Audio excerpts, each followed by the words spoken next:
E outro caso que mexeu comigo foi de um senhor de 70 anos. Como pastor, quando você é pastor, Caio, e você, antes de você estar no ministério, você lê muitos livros. E você pensa que o ministério pastoral é igual às coisas que você vê no livro. Só que na vida real, os problemas são reais e não é como nos livros. Eu aconselhei um senhor de 75 anos. Ele me procurou. Ele, com 75 anos, ele falou: eu preciso conversar muito com você. Só que ele não era da nossa igreja. Ele começou a falar: olha, eu tenho 75 anos e tenho problemas sérios com pornografia. Tipo, você nunca pensa num cara de 75 anos que tem problema com pornografia. Você pensa num cara assim que quer se aposentar. Ele não era membro da nossa igreja, apenas veio nos visitar. E ele foi me contando algumas histórias que ele veio buscar aconselhamento comigo, só que depois do aconselhamento eu precisei buscar também aconselhamento, sabe? Porque foi uma coisa que fugia da minha realidade. Ele me contou que de tanto ele consumir pornografia, ele não conseguia ter prazer pela esposa dele. Ele só conseguia ter prazer pela esposa quando via outro homem tendo prazer por ela.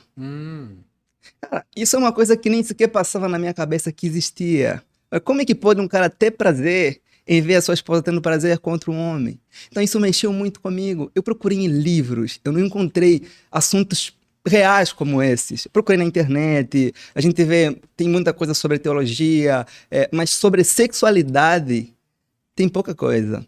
E ele foi contando histórias que ele viajava com a esposa que chamava um amigo. Ele dizia: olha, a gente alugava um quarto com 2 camas e eu ficava ouvindo eles tendo relações. A única coisa que me dava prazer é ver a minha esposa tendo prazer.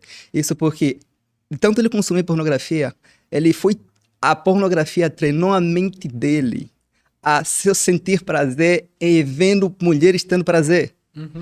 Então, cara, eu fiquei uma semana abalado com essa história. Ele foi me contando que contraiu doenças, que meio que ficou separado da esposa, que mais morava na mesma casa. Eu fiquei abalado. Tem um cara, uma vez ele disse assim, antes de eu ter filhos, eu sabia como educar filhos. Eu tinha todas as soluções para educar filhos. Mas depois que eu tive meu primeiro filho, eu descobri que eu não tinha a solução nenhuma. Então, antes de você entrar no ministério pastoral e se deparar com essa realidade, você pensa que tem a solução para todos os problemas que as pessoas passam, enfrentam. Então, aquilo foi mexendo comigo, Caio. Eu queria me aprofundar, me preparar para lidar com esse tipo de coisas na igreja, porque não é um assunto que as pessoas falam. Depois daí, eu comecei a ler livros, procurei me especializar, a falar sobre o assunto. Isso despertou meu interesse e o pessoal começou a fazer perguntas no Instagram. Eu comecei a postar sobre a sexualidade, sobre pornografia, homossexualismo. E foi aparecendo pessoas. Apareceu um rapaz de 14 anos. Ele falou assim, ele criou um perfil falso no Instagram. Ele precisava de orientações, Caio. Só que ele era filho de um pastor.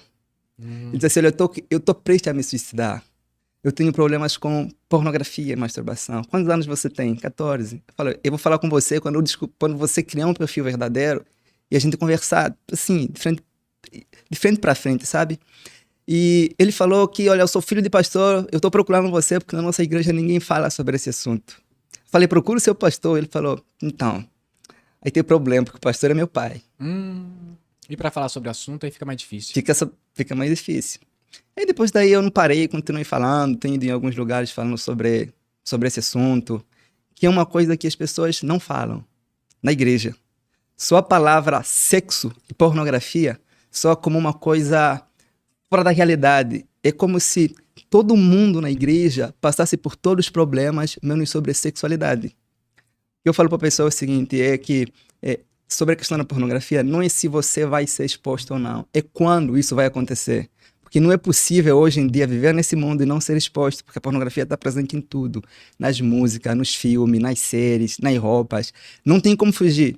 Então, falar sobre esse assunto é falar para preparar as pessoas a lidar com isso quando a pornografia chegar. As nossas músicas todas são assim hoje, sobre sexualidade. A nossa cultura é assim. A nossa cultura, infelizmente, ela é sexualizada, né? E, Bruno, quanto à pornografia, você acha que já é uma realidade nas igrejas, pornografia? Ou a gente acaba mascarando uma santidade que muitas vezes não é aquilo que nós imaginamos? Eu acredito que a gente acaba muitas vezes mascarando uma santidade também. Às vezes as pessoas que enfrentam esse problema têm dificuldade em falar sobre isso porque elas, a pornografia, o pecado sexual afeta diretamente a nossa reputação. Uhum. Tem muita gente que enfrenta esse problema na igreja, mas não fala por conta de medo de perder cargos. A gente vai ver, por exemplo, o caso do rei Davi. O rei Davi preferiu matar o inocente, destruir uma família, do que confessar o pecado na área sexual. Então, o ser humano, para preservar a sua reputação, ele tem coragem de fazer tudo. Até matar uma família de inocente. Estamos a falar do rei Davi. O rei Davi, quando cometeu o adultério, ele estava aí na congregação, fazendo tudo, título, tudo. Então, a gente muitas das vezes oculta isso. Você vai ver, meu irmão, geralmente nas conferências que existem, nos programas, essas como Cosmovisão, hoje em dia, dificilmente abordam sobre esse assunto, como se não fosse uma realidade. Mas se existe uma coisa que é real na igreja atual, é problemas com sexualidade, com pornografia. Isso é real. A gente tem que fazer de conta que não existe. A gente tem vergonha de se abrir.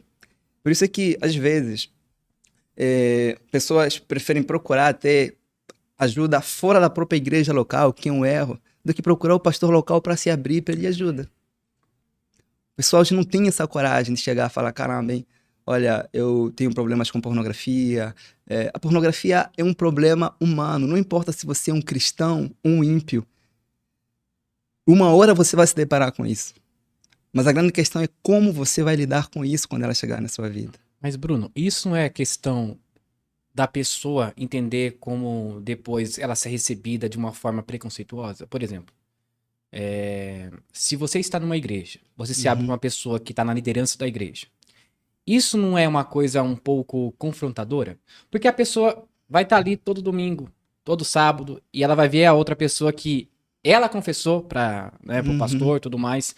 Você não acha que às vezes as pessoas têm esse refúgio em outras pessoas por causa do contato? Porque assim, ó, eu falei com o pastor ali, ele vai estar todo domingo no culto, ele sabe meu pecado, então a igreja já provavelmente vai saber, aí vai ficar aquela questão, e como que eu vou ficar na igreja? Às vezes eu acho que a opção melhor, em alguns casos, é você falar com uma terceira pessoa, que não faz parte do seu meio eclesiástico. Mas você acha que isso faz mal? Então, é aquela preocupação com a reputação, não é? Isso. Tipo, o que as pessoas vão pensar de mim? Só que essa é uma preocupação que você tinha que ter antes de consumir a pornografia, não é depois. Então, uma das evidências que de fato a pessoa que consome pornografia está arrependida é que ela vai procurar ajuda. E o sinal visível é que depois de ajuda a pessoa aceita as consequências, muitas das vezes em um acompanhamento pastoral, às vezes um afastamento mesmo, de modo que a pessoa pode ser afastada em alguns casos para ser tratada. Então, a gente às vezes se preocupa muito com o que vão pensar sobre nós, só que existe um olhar maior do que o olhar do nosso pastor, é o olhar do Senhor Jesus Cristo. E toda vez que a gente acessa esses sites, o Senhor está aí, vendo isso. Ainda dentro dessa pergunta, a gente pode entrar em outro campo sobre a nossa reputação. Hoje, como nós falamos sobre pornografia, as pessoas pensam que a pornografia é errada porque ela faz mal para nós, como se ela fosse destruir a nossa reputação. Só que nós, aos olhos de Deus, não temos uma reputação. Nós carregamos o quê? A imagem de Deus. A pornografia não é errada porque suja a sua reputação. Ela é errada porque destrói a imagem de Deus em você. Você está destruindo algo que pertence ao Senhor. Não temos uma reputação própria. Então, quando a gente vai aconselhar alguém sobre pornografia, o foco principal do teólogo não é apenas mostrar que aquilo está fazendo mal para a pessoa, é mostrando que ela está destruindo a imagem de Deus nela. Mostrando que isso afeta diretamente Deus. O foco principal não é o indivíduo, é a glória de Deus que está sendo atacada com isso.